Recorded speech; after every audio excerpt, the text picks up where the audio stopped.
Jangan paksa orang Islam mengucapkan selamat Natal. Kalau Anda maksa, berarti tidak ngerti toleransi. Ini kan urusan agama saya. Di saat ada seorang muslim berfatwa bahwasanya haram mengucapkan selamat Natal, ya jangan pusing. Memang Nabi Isa bukan Tuhan saya kok. Ikut acara apa? Jingle Bell. Ikut acara apa? Merry Christmas and Happy New Year. Ikut acara apa? Mother Day. Ikut acara apa? Valentine. Ikut acara apa? April Mop. Orang kafir punya produk, jangan ikut. Ulama mengharamkan mengikut tradisi orang kafir. Ini orang kafir punya cerita. Diskriminasi terhadap Natalan umat Kristen di Maja, Lebak, Banten adalah bukti masih sulitnya perjuangan menegakkan toleransi dan kerukunan umat beragama di negeri ini. Kalau umat Islam boleh, kenapa umat Kristen tidak boleh? Kan sama-sama warga negara Indonesia. Mereka mengajukan izin pendirian gereja, tapi dipersulit. Sampai saat ini tidak ada bangunan gereja resmi di Maja. Ini orang-orang Kristen tidak hanya dilarang bangun gereja, tapi sudah dilarang mau melaksanakan ibadahnya.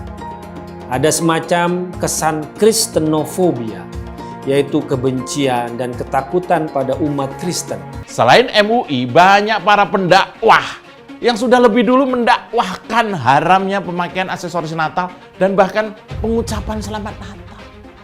Ustadz Abdul Somad pada sebuah ceramahnya melarang umat Islam untuk mengucapkan selamat Natal pada mereka yang merayakannya. Para kadrun pun memotong video dakwah itu dan menyebarkannya, biar semakin banyak orang yang percaya dengan dalil-dalil itu. Dari tahun ke tahun selalu muncul masalah soal pelarangan ucapan selamat Natal sampai haramnya pemakaian aksesoris topi Sinterklas bagi karyawan-karyawan di pusat perbelanjaan. Alasannya menurut MUI, atribut Natal bisa memunculkan potensi intoleransi antar umat beragama.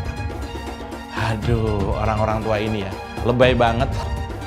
Ternyata topi Sinterklas bagi MUI semengancam itu bagi toleransi antar umat beragama.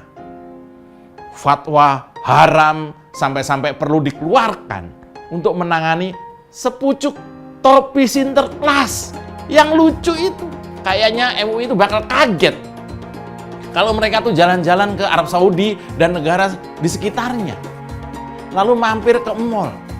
Lagu-lagu Natal bahkan diputar di sana, lengkap dengan dekorasi dan topi-topi Sinterklas ya. Isu soal jin kafir ini dulu dipopulerkan sama Ustadz Abdul Somad beberapa tahun yang lalu, dan gara-gara pernyataan ini Ustadz Abdul Somad jadi gak bisa masuk Singapura karena menurut Singapura dia nggak bisa nerima pendakwah yang menyerang atau menjelek-jelekkan keyakinan umat agama yang lain. Kalau Daniel kemudian meyakini di patung itu ada unclean spirit, dia sepakat setuju dengan pernyataan Ustadz Abdul Somad. Saya khawatir terus terang kalau Daniel ini menggunakan panggung ini, panggung Ustadz Somad dan kelompok Islam tertentu yang pengikutnya Ustadz Abdul Somad, untuk dijadikan batu loncatan bagi dia gitu, karena dia ketika tidak menjadi host Indonesian Idol lagi, dia bukan siapa-siapa. Indonesia tidak butuh orang seperti Abdul Somad. Abdul Somad adalah pemuka agama yang sangat bermasalah. Pendapatnya tentang jin kafir hanyalah salah satu ucapan kontroversialnya. Yang juga terkenal adalah isi ceramahnya yang menyamakan orang Cina dengan setan. Jadi terlihat Abdul Somad bukan bicara hanya soal patung salib. Bagi dia, semua simbol salib adalah lambang kekafiran. Bahkan lambang palang merah di ambulans menurut Abdul Somad adalah lambang kekafiran. Abdul Somad bahkan menyatakan, balik dari sini, beli piloks dan hapus lambang kafir itu, ganti bulan sabit merah. Dengan menyatakan ia setuju dengan ucapan Abdul Somad soal jin kafir, Daniel pada dasarnya sedang membangun reputasi pemuka agama yang berulang kali menyakiti hati umat Kristen dan orang-orang Cina di Indonesia. Daniel Mananta tentang pernyataan Abdul Somad sehubungan dengan patung salib dan jin kafir. Di dalam video itu, Daniel Mananta sependapat bahwa di dalam patung yang disembah itu ada unclean spirit. Kalau kita menggunakan logika berpikir dari Daniel Mananta, maka seharusnya dinyatakan pula bahwa rumah ibadah juga berpotensi menjadi berhala. Karena kayu atau batu atau tanah yang dipakai untuk rumah ibadah sama juga dipakai untuk membuat patung Berhadapan dengan kasus perusakan patung atau pembakaran gereja yang sering sekali terjadi pada gereja Katolik, tidak pernah muncul pernyataan dari otoritas gereja Katolik yang menyatakan bahwa Allah kami dirusak, Allah kami dihancurkan, Tuhan kami dilempar, Tuhan kami diinjak. Tidak pernah. Karena apa? Merusak patung Yesus tidak sama dengan merusak Yesus. Merusak gedung gereja tidak sama dengan merusak Allah. Gereja memang mempersoalkan tindakan perusakan patung karena berhubungan dengan sikap tidak etis. Otoritas gereja Katolik tidak pernah mengkriminalisasi perusak rumah ibadat, perusak patung dengan dalil merusak agama, menista agama, merusak Allah, atau menista Allah. Tidak pernah. Mengutip ayat Al-Quran At-Taubah ayat 29 untuk membenarkan aksinya. Artinya, perangilah orang-orang yang tidak beriman kepada Allah dan hari kemudian, dan mereka yang tidak beragama dengan agama yang benar, agama Allah. Ayat ini, ayat 29 dari surat At-Taubah memang menjadi langganan untuk disalahgunakan. Si Somad ini, yang modal bacot, modal bahasa Arab, gayanya sok paling tahu Islam, kutip ayat tapi nggak tahu maknanya. Jadi Pak Somad, Anda ini kalau ngomong tuh hati-hati. Anda ini dianggap orang ulama, harusnya sebelum ngomong Anda praktekkan dulu. Ya semoga mungkin Anda bisa cepat masuk surga daripada Anda ganggu negeri ini terus. Saya tidak hanya Somad aja, ini juga si Felix Xiao itu, siapalah, grup-grup HTI itu. Lebih baik jaga mulut Anda lah. Ini gerombolan khilafah ini semuanya yang ingin buat gaduh negeri ini. Kalau sekiranya Anda nggak setuju, Anda silahkan keluar dari Indonesia lah. Pelek pulang ke kampung lah, Somad sono kembali lagi kemana lah. Saya minta kepada ustadz-ustadz seperti Abdul Somad, tolong hentikan membuat fatwa-fatwa yang justru memancing orang untuk melakukan aksi-aksi seperti yang terjadi di Bandung hari ini. Mohon hentikan itu. Anda kalau memang betul-betul menjadi ustadz, ajarkan kesejukan kepada umat, jangan giring umat kepada aksi-aksi untuk melakukan kekerasan atas nama agama. Saya minta hentikan semua ini sebelum Anda sendiri kemudian menyesal karena Islam ini akan terpuruk karena fatwa-fatwa yang Anda keluarkan itu. Mereka ini menganggap bahwasanya masuk surga dan pasti akan mendapatkan ganjaran 72 bidadari. Coba diklaim masuk surga. Lah emangnya surga nenek moyangnya apa? Dan saya yakin ya, mungkin ya bisa jadi mereka ini adalah korban dari salah pengajian. Identitas pelaku adalah Agus Sujarno atau yang biasa dikenal dengan Agus Muslim. Pelaku terafiliasi dengan kelompok JAD Bandung atau JAD Jawa Barat, dan saat ini tim terus bekerja untuk bisa menuntaskan peristiwa yang terjadi. Ada kejadian memilukan yang dilakukan oleh gerombolan otak Cingkrang. Ada kelompok yang mendukung terjadinya kejadian tersebut, dan jangan lupa ada ideolog atau motivator yang memberikan mereka keyakinan bahwa tindakannya benar dan sesuai dengan hukum agama. Ini harus dihentikan cangkemnya. Jangan lagi memberi kesempatan para penceramah yang menjadi motivator atau memberi keyakinan bahwa bertindak konyol itu bisa dapat stempel surga. Ini yang paling ngaco. Mereka berpikir dengan kita menaruhkan label gereja di situ, mereka beranggapan kita ingin memurtadkan mereka. Mereka beranggapan kita ingin mengkristenkan mereka yang berbaur kekristenan apapun itu. Walaupun itu hanya sekedar tulisan, sangat mereka tidak senang. Apapun bentuknya yang berbaur kekristenan. Gereja kah? Lambang salib kah? Patung kah? Makanya kita pernah mendengar dan sering sekali kita mendengar di mana Abdul Somad pernah mengeluarkan statement bahwa di salib itu ada jin kafir. Lambang Kristen pun salib, di mana di dalam salib itu tidak ada apapun. Dianggap oleh Abdul Somad ada jin kafir, tetapi apa yang mereka pakai semuanya buatan kafir. Lampu yang dinikmati itu penemunya orang Yahudi. Pesawat terbang, mobil, motor, semua komponen-komponen itu penemunya orang Yahudi. Penemu orang Arab apa Bang Pendi?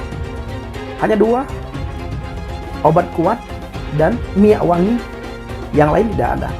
Kita mendengar daripada Daniel Mananta, di mana Daniel Mananta mendengar daripada Abdul Somad. Kalau di patung itu ada spirit yang jahat, ada roh yang jahat. Orang yang tidak seiman dengan kamu jangan berteman, tapi berbisnis boleh. Nah, ini munafik, saudara. Ciri-ciri orang munafik begitu. Tidak boleh berteman, tetapi menyangkut perut tidak masalah. Munafik. Menyangkut uang tidak masalah. Berbisnis, menyangkut pekerjaan tidak masalah. Tapi berteman, bersahabat tidak diizinkan. Tidak boleh. Pernyataan dari VJ Daniel yang mengatakan dia setuju dengan pernyataan UAS yang mengatakan setiap melihat salib itu selalu melihat setan dan jin kafir. Dan tiba-tiba VJ Daniel mengatakan bahwa saya setuju dengan pernyataan UAS karena memang di salib itu ada unclean spirit. Ya, di salib itu ada setan, di salib itu ada jin kafir, bahkan UAS pernah dilaporkan. Makanya ketika VJ Daniel setuju bahwa di salib itu ada setan dan jin kafir, apakah VJ Daniel juga setuju bahwa Yesus itu adalah setan dan jin kafir? Ini mungkin sebuah kejutan kali. Ternyata gue juga setuju sama UAS soal ini.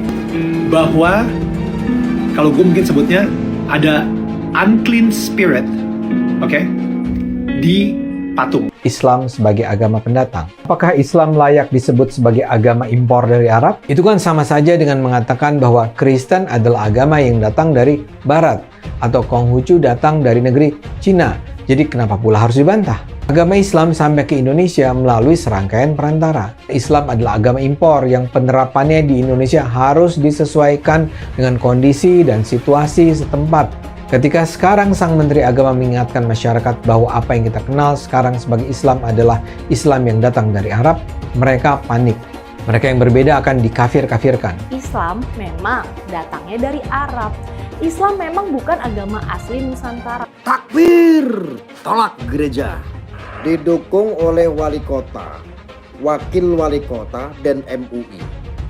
Hebat juga itu Cilegon. Takbir! Tolak gereja. Kelompok-kelompok intoleran inilah yang disebut kadrun. Ini orang-orang yang mabuk agama sesungguhnya. Penolakan pembangunan gereja contohnya. Apakah terus Anda itu dijamin masuk surga gitu loh? Saya tuh kadang-kadang mikir ya. Sok agamis, yang sok pintar, yang memiliki kunci surga, yang punya 72 bidadari. Emang ada salah apa kalau di sana dibangun gereja? Emang ada dampak buruk apa kalau di sana dibangun gereja? Orang Kristen itu sembahyang itu tidak berisik. Tapi kalau Islam ya berisik. Maaf nih, saya juga Islam, maaf. Kita omong kasarnya aja ya. Kita orang Islam pakai toa ya, kedengaran kemana-mana. Orang Kristen biasa aja mendengarnya. Keadilan bagi seluruh rakyat Indonesia ya, bukan keadilan seluruh bangsa Islam, bukan ya. Jadi kalian tanam tuh betul-betul para ulama-ulama jahanam tuh. Sumbernya atau dalang dibalik pelarangan pendirian rumah ibadah adalah MUI. MUI membuat surat yang mana melarang sebenarnya pendirian ibadah ini. Kalian takut kalau misalnya ada rumah ibadah agama lain di lingkungan kalian takut pindah agama. Berarti kalian nggak yakin dong sama agama kalian. Kalau misalnya ada orang-orang yang nggak suka hidup berdampingan dengan umat agama lain, saya bingung nabinya siapa? Nabinya siapa? Coba jelasin ke saya. Tidak boleh membangun gereja di dalam Islam. Nah, hadis ini yang sering dikutip. Kalau ada orang bikin gereja dihancurin. Kalau ada orang bikin gereja dilarang. Karena pakai hadis itu. Mengapa tidak mendapatkan izin? Karena masih ada paham, Bu, bahwasanya nggak boleh ada rumah ibadah orang agama lain di dekat di lingkungan orang Islam. Jangan berteman kecuali mukmin. Kenapa? Karena berteman dengan non-muslim itu pelan-pelan menggerus iman kita sama Allah. Kalau bisnis tidak apa-apa. Jadi kalau jalan-jalan sama orang yang tidak jelas itu, kafir misalnya dia non-muslim, itu tidak baik. Jadi kalau ngejak orang makan itu orang yang apa? Yang bertakwa kepada Allah. Karena kalau dia tidak bertakwa kepada Allah, nanti kekuatan dari gizi makanan yang masuk ke badan si orang tadi itu akan membuat dia terbantu untuk maksiat. Kita lupa bahwa dia ada jelek yang sangat besar, dia tidak mau dengan Tuhan kita. Itu jelek itu, walaupun dia ganteng atau bersih ini kayak apa. Kenapa? Karena mengurangi iman kita. Makanya Rasulullah mengatakan, la tusahib, ojo jangan berteman dengan orang kafir.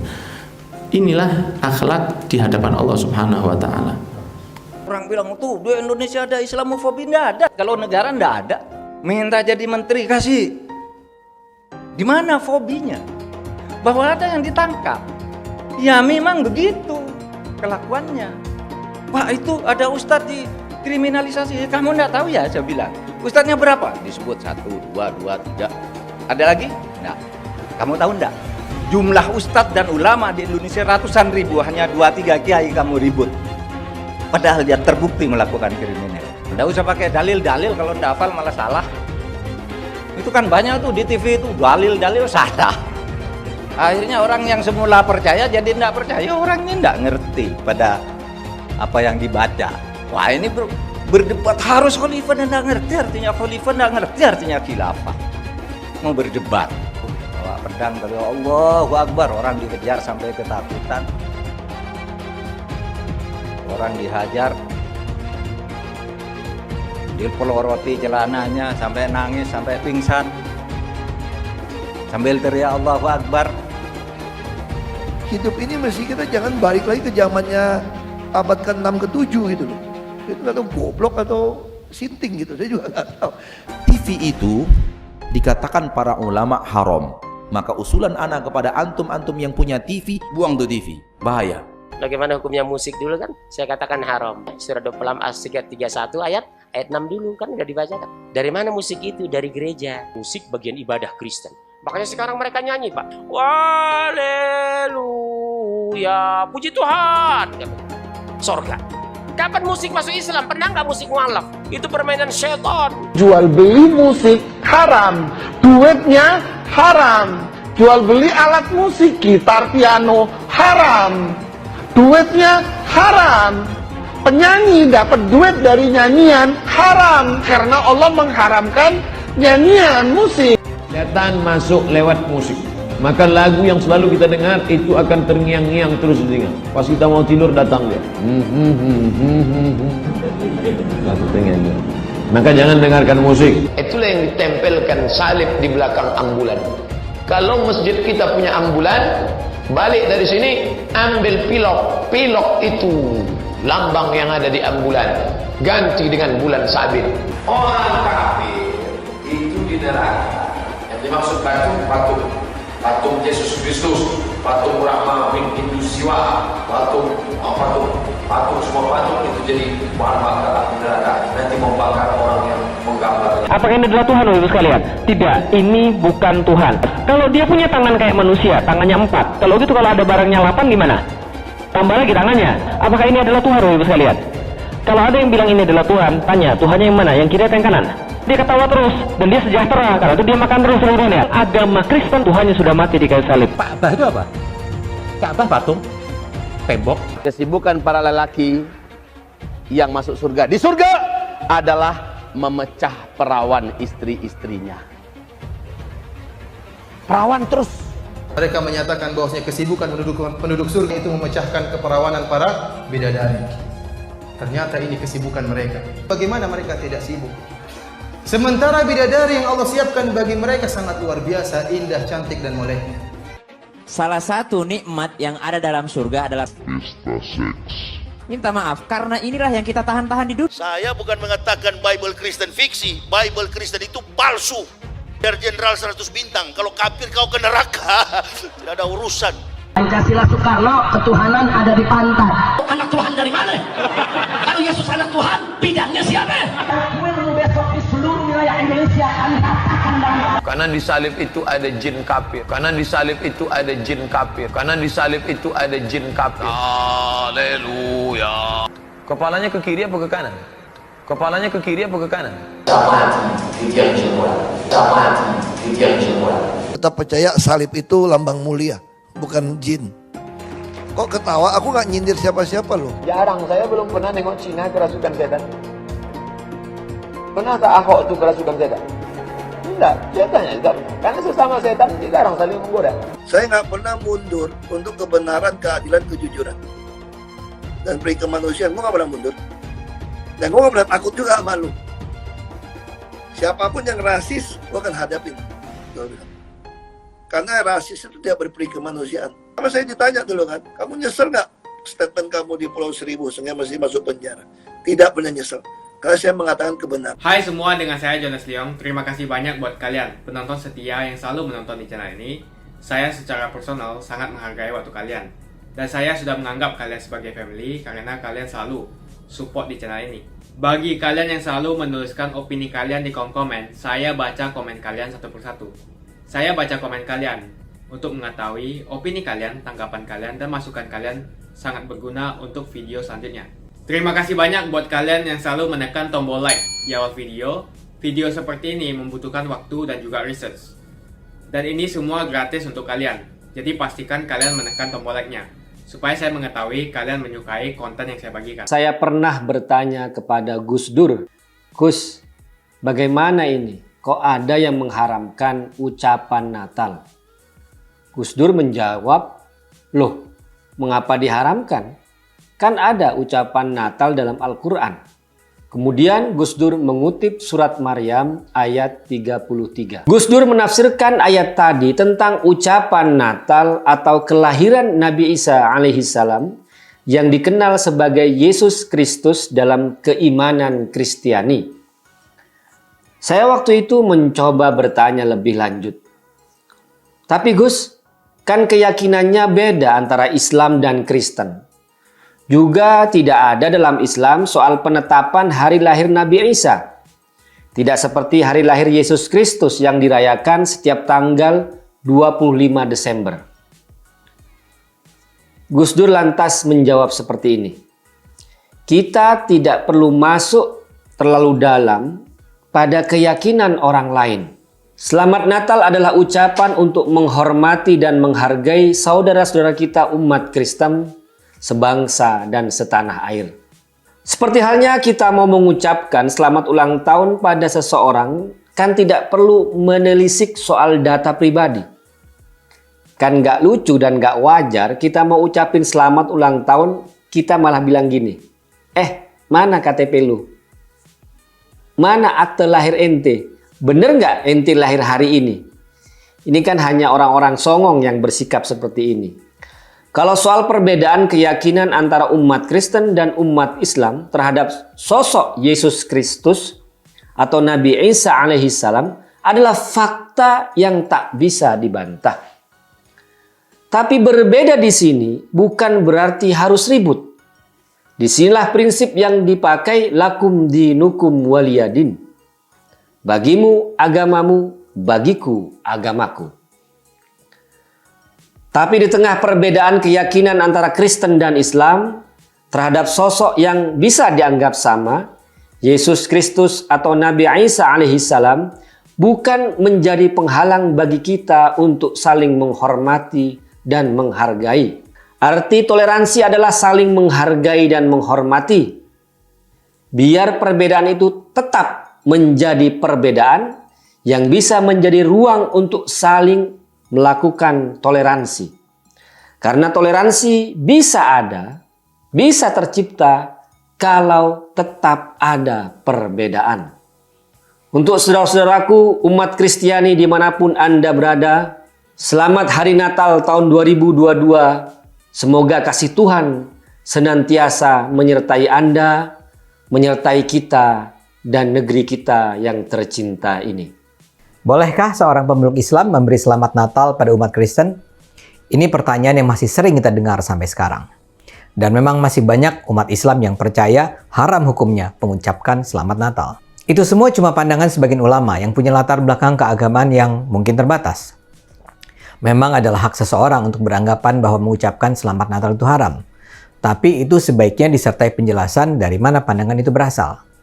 Karena yang jelas tidak ada satupun ayat Al-Quran, tidak ada satupun hadis, dan tidak ada satupun fatwa Majelis Ulama Indonesia yang mengharamkan ucapan selamat Natal. Masalahnya, orang yang bersikap begitu umumnya tidak mempelajari sendiri dari mana ajaran itu datang. Umumnya mereka percaya begitu saja ajaran dari guru-guru agama yang, ya maaf-maaf, cenderung punya pemikiran sempit. Padahal kalau saja umat Islam mau agak bersusah-susah mencari tahu jawabannya, umat Islam akan tahu bahwa pelarangan ucapan Selamat Natal itu tidak memiliki rujukan dalil yang kokoh.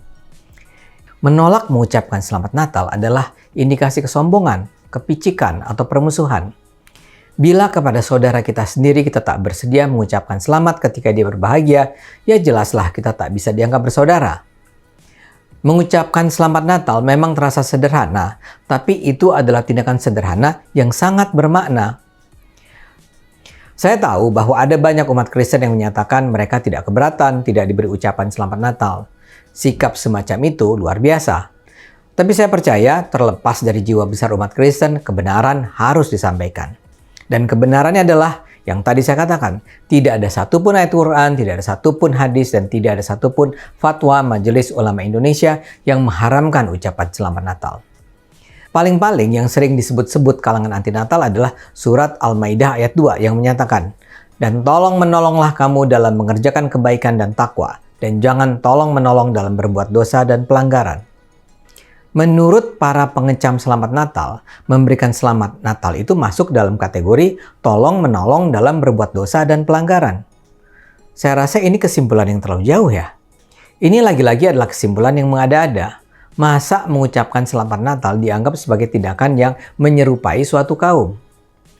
Jadi saya minta mereka yang ngotot melarang ucapan Selamat Natal untuk menunjukkan bukti bahwa rujukan yang tegas tentang larangan itu ada dalam Al-Quran dan hadis. Saya tunggu loh. Sebagian dari kaum yang menyebarkan ajaran anti Natal itu mungkin tersinggung dengan ucapan saya ini. Tapi agar diskusi berjalan dengan sehat, saya akan persilahkan mereka membantah dengan data apa yang akan saya sampaikan berikut ini. Pertama, dari apa yang saya pelajari, tidak ada satupun ayat Al-Quran yang menyatakan haram bagi umat Islam mengucapkan Selamat Natal. Kristen adalah agama yang dihormati dalam Islam. Jadi bagaimana mungkin memberi ucapan Selamat Natal bagi umat Kristen dikategorikan sebagai tolong-menolong dalam berbuat dosa? Kedua, juga tidak ada hadis yang melarang umat Islam mengucapkan Selamat Natal. Hadis yang sering dikutip kaum anti Natal berbunyi, "Barang siapa yang menyerupai suatu kaum, maka dia termasuk bagian dari mereka." Nah, yang ketiga adalah soal fatwa MUI. Sering sekali saya dengar ada orang-orang yang bilang bahwa MUI Pusat pernah mengeluarkan fatwa pengharaman ucapan Selamat Natal. Kalau yang ini sih bohong besar. MUI tidak pernah mengeluarkan fatwa mengharamkan ucapan Selamat Natal. Yang pernah dikeluarkan oleh MUI pada 1981 adalah larangan bagi umat Islam untuk mengikuti upacara Natal yang di dalamnya terdapat kegiatan peribadatan umat Kristen. Yang dilarang Buya Hamka adalah mengikuti ibadah Natal, seperti menyanyi di gereja, membakar lilin, atau apapun yang termasuk ibadah pada hari Natal. Cucu Buya Hamka, Naila Fauzia, juga menyatakan bahwa keluarga kakeknya lazim mengantar makanan untuk para tetangga yang merayakan Natal dan sekalian memberikan ucapan selamat merayakan Natal. Jadi jelas tidak ada fatwa MUI yang menyatakan umat Islam dilarang mengucapkan Selamat Natal. Tapi kebohongan ini diulang-ulang terus secara konsisten dan berkelanjutan. Beberapa tahun yang lalu, putra Buya Hamka sendiri, Irfan Hamka, bahkan merasa harus membantah bahwa ayahnya melarang mengucapkan Selamat Natal. Menurut Irfan, Buya Hamka pernah mengucapkan Selamat Natal kepada tetangganya sewaktu tinggal di Kebayoran Baru. Jadi tudingan bahwa MUI dan Buya Hamka mengeluarkan larangan Selamat Natal adalah kebohongan total. Memang sih ada ulama yang mengharamkan pengucapan Selamat Natal. Tapi itu umumnya datang dari para ulama Arab Saudi. Misalnya saja di Saudi dulu ada badan dakwah Al-Haramain yang mengharamkan ucapan Selamat Natal dengan argumen bahwa itu adalah bentuk persetujuan dan penerimaan terhadap kepercayaan yang salah. Tapi itu kan Saudi, sebelum ada gebrakan dari Pangeran Muhammad bin Salman yang membuka peradaban di sana. Jadi jelas, pengharaman ucapan Selamat Natal itu bukan datang dari Allah, dari Nabi Muhammad, dari MUI Pusat, dari Buya Hamka, dan ulama-ulama yang berpikiran terbuka. Karena itu, kita karena harus bersikap jujur, marilah sampaikan kepada umat Islam bahwa tidak ada yang namanya pengharaman ucapan Selamat Natal di dalam Islam. Ayo gunakan akal sehat, karena hanya kalau kita gunakan akal sehat, dunia akan selamat. Selamat Natal buat semua. Hai teman-teman, kalian tahu tidak? Saat ini kita dengan gampangnya bisa memiliki saham global seperti perusahaan Google, Apple, Facebook, dan lainnya. Kalian tinggal klik link di kolom deskripsi lalu lakukan registrasi. Dan Anda semua berkesempatan untuk langsung mendapatkan welcome bonus. Kalian akan diberikan satu saham gratis secara acak sebagai welcome bonus. Seperti saham Tesla, Apple, Facebook, atau saham dunia lainnya. Menarik bukan? Cukup satu klik, kamu bisa investasi dengan mudah tanpa ribet. Tanpa dikenakan fee atau komisi. Cocok untuk investor pemula. Canggih dan gampang kan? Yuk daftar hari ini sebelum promo welcome bonus ditutup. Kenapa investasi di saham global? Karena jika kita lihat kenaikan saham global di tahun belakangan sangatlah fantastis dan mempunyai peluang yang sangat bagus ke depannya. Kalian juga berkesempatan untuk mendapatkan saham yang nilainya hingga $1.000 atau 15 juta rupiah. Registrasi dengan menekan link di kolom deskripsi untuk mendapatkan welcome bonus dan saham gratismu. Sebelum saya tutup, jangan lupa like video ini. Cuma deposit, kalian sudah bisa langsung mendapatkan cuan. Ajak teman-temanmu untuk berinvestasi di saham Amerika karena peluang dan potensi yang sangat bagus berinvestasi di saham yang berskala global. Makasih banyak buat kalian yang nggak skip dan nonton video ini sampai habis. Saya secara personal sangat menghargai waktu kalian. Makasih banyak buat kalian yang sudah tekan tombol subscribe dan makasih banyak buat kalian yang sudah tekan tombol loncengnya. Jangan lupa bagikan informasi ini ke teman atau family Anda. Mungkin teman atau family Anda membutuhkan investasi ini. Oke guys, sekian dulu dari saya. Jangan lupa follow Instagram saya di @johannesleongofficial untuk kata-kata motivasi setiap harinya.